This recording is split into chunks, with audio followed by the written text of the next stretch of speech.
Mheshimiwa Spika, nakushukuru kwa kunipa nafasi ili nami siku ya leo niweze kumuuliza swali Mheshimiwa Waziri Mkuu. Mheshimiwa Waziri Mkuu, kwanza kwa mara nyingine naomba nikupongeze na kukupa pole kwa kazi nzuri na kubwa unayoifanya ndani ya taifa hili kupitia ziara unazozifanya. Na Mheshimiwa Waziri Mkuu, nikwambie tu kwamba wanajimbo la Segerea wanakusubiri kwa hamu uweze kuwafikia, kwa sababu wanaamini ukifika pale yako mambo ambayo yatabadilika. Mheshimiwa Waziri Mkuu,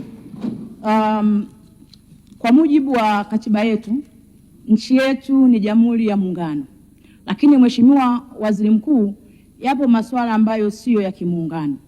Na Mheshimiwa Waziri Mkuu, baadhi ya mambo ambayo sio ya kimuungano ni pamoja na masuala mazima ya afya. Mheshimiwa Waziri Mkuu, hivi karibuni kumekuwepo na mijadala mikubwa na mizito inayohusiana na masuala mazima ya matibabu. Sasa Mheshimiwa Waziri Mkuu, ningependa kufahamu ni utaratibu gani wa kisera na kisheria unaotumika kwa ajili ya kuwahudumia Watanzania hawa wa pande zote mbili katika ni utaratibu gani wa kisera na kisheria unaotumika kuwahudumia hawa wananchi au Watanzania wa sehemu zote mbili katika masuala mazima ambayo hayapo ndani ya muungano. Mheshimiwa Waziri Mkuu, nakushukuru sana. Mheshimiwa Waziri Mkuu. Mheshimiwa Spika, nakushukuru kwa kunipa nafasi hii. Nimshukuru sana Mheshimiwa Mbunge Agnesta Lambert kwa kulileta swali zuri, swali na kwa muda mwafaka, kwa sababu kama alivyosema na mimi ni kweli nimesikia majadiliano hayo yakiwa yanafanyika. Mheshimiwa Spika, ni mnukuu Profesa Kabudi kwamba aina ya muungano wetu si tu muungano wa makaratasi, huu ni muungano wa kindugu. Na Mheshimiwa Spika, waasisi wetu waliunganisha mchanga kama ishara ya muungano. Lakini leo hii tunavyoongea, Mheshimiwa Spika, muungano wetu sasa umeshaunganisha damu. Watu wameoleana, wameshakuwa ndugu. Mheshimiwa Spika, na mimi ni miongoni mwa Watanzania ambao hawaifahamu nchi nyingine zaidi ya Tanzania. Tumezaliwa nchi ikiwa imeshaungana kwa nchi moja inaitwa Tanzania. Nikirejea kwenye swali la Mheshimiwa mbunge, ni kweli kwa muundo wa muungano wetu tuna mambo yaliyo ya muungano na tuna mambo ya sio ya muungano. Kuhusu masuala ya kisera, kama alivyosema, na kisheria, tuna masuala ya sio ya muungano ambayo kisera tunayafanya kwa mashirikiano, ambapo wizara za kisekta za masuala ya sio ya muungano zinaingia ushirikiano, ama taasisi zinazoendesha masuala hayo yasiyo ya kimuungano kuingia ushirikiano. Mheshimiwa Spika, kwa mfano jambo la matibabu, taasisi zetu za bima NHIF pamoja na ZIF zina mashirikiano ya namna ya kutoa huduma ya matibabu. Na mashirikiano hayo ni yapi ambayo yaliingiwa kwa pande zote za muungano? Ni kwamba ukiwa na bima ya afya ya upande mmoja wa muungano, unaruhusiwa kutibiwa kwa kutumia bima hiyo kwa upande mwingine wa muungano. Kwa hiyo Mzanzibari mwenye kadi ya ZHIF akija kwa hospitali ambazo zinapokea kadi ya NHIF, anaitumia ile ile ya ZHIF kutibiwa. Hivyo hivyo na mtu kutoka Tanzania bara akiwa na kadi ya NHIF anaenda kwa hospitali ambazo wanapokea kadi za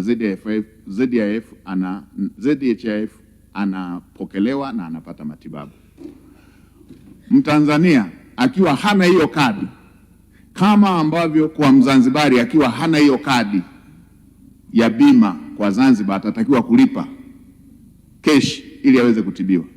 Hivyo hivyo na mtu wa kutoka Tanzania bara akienda bila hiyo kadi ya NHIF akiwa Zanzibar atatakiwa kulipa kesh na hivyo hivyo mtu kutoka Zanzibar akiwa hana kadi ya bima ya ZHIF atatakiwa kulipa keshi. Sasa ni nini kilichozua mtafaruku na majadiliano, Mheshimiwa Spika?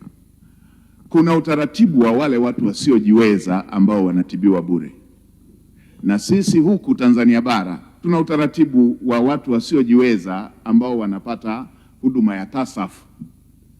Mheshimiwa Spika, kama ilivyo kwa Tanzania bara, tuna matatizo ambayo kila wakati na ni mambo ya kila siku tunahangaika kuhusu masuala ya uraia. Tuna watu wa kutoka nchi jirani huku kwa ajili ya kimahusiano, ngoja nisitaje moja moja, lakini mnajua wanaokuja. Na ninyi hapa mkifuatilia historia zenu mtakumbuka kuna watu tumesoma nao tukiwa tunapata boom pamoja, tumesoma wote elimu ya sekondari, tumesoma wote elimu ya chuo. Mara baada ya kumaliza elimu ya chuo, huko akiwa amesoma kwa boom la Tanzania, unamsikia anashikilia ofisi nchi moja ya jirani kule. Sasa kwa Zanzibar na wenyewe wana kesi ya aina hiyo. Anakuja mtu kutokea visiwa vya wapi huko, nimesema nisitaje majina ya nchi, huko nchi zingine wala sio Tanzania bara, anatokea kule na anaenda na anafika mpaka pale, anapata kadi ya mkazi kwa forgery, then anapata ile kadi ambayo kwa huku Tanzania bara tungeita ya TASAF, ili apate matibabu hayo bure. Sio Mtanzania, hatokei Tanzania bara, sio Mzanzibari, hana kadi ya Uzanzibari, lakini kwa njia za kinyemela anapata kadi hiyo. Kwa hiyo hili wala si jambo la kutugawa, Mheshimiwa Spika na waheshimiwa wabunge na waheshimiwa Tanzania. Hili ni jambo la kutuunganisha zaidi ili taasisi zetu za uhamiaji ziendeleze uimara katika kujua yupi ni raia wa Tanzania, yupi anastahili kuwa na kadi ile ya Mzanzibari, ili kuweza kuondoa hii mianya ya watu kutoka nje ya Tanzania kuja kunufaika na rasilimali za Tanzania. Kuhusu ngazi ya matibabu, huyu katokea upande huu, katokea upande huu, hakiangaliwi kutibiwa kwa umetokea upande gani. Kinachoangaliwa, je, una kadi hiyo ya bima ili uweze kutumia bima. Kama huna kadi ya bima unatakiwa ulipe keshi, na hii ni kwa pande zote za muungano.